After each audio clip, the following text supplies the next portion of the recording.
Here's a look at how to assemble the shower curtain. There's two different types of hooks. You got these ones that it comes with right here in this bag, and then the metal ones. So a little bit unique, takes just a second to get used to, but it's not bad at all once you get used to it. And these hooks right here, these are adjustable, so you can adjust the height as you need to. You're gonna wanna line all of them up the same across the entire length of your curtain so that it sits level, unless you really have a need to set it differently. But this is just gonna allow you to pick at which point you want to set it.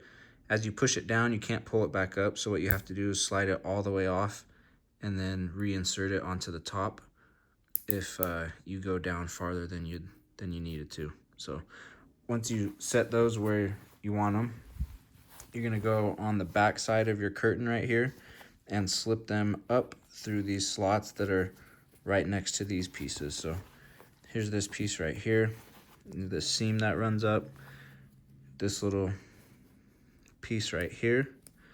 You're just gonna slip up through there, just like that.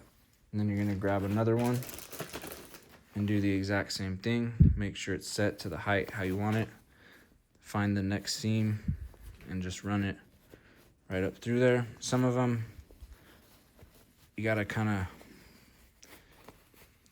work it up there a little more than other ones. And then once you have it up there, once you've inserted all of those into their positions, then you take these hooks and you take that small circle and slip it right underneath there. And that's the hook that your curtain will actually hang off of. You'll have the pole run through there, and that's how it hangs, so that there's no gap in between the bottom of the hook and the top of the curtain letting light in. So it's part of the 100% blackout design. Like I said, it takes just like half a second to get used to. Once you've done it like 2 times, it's easy to insert through all the rest of them and attach the hooks and hang it up on your pole. I think you'll be pretty happy with these curtains right here.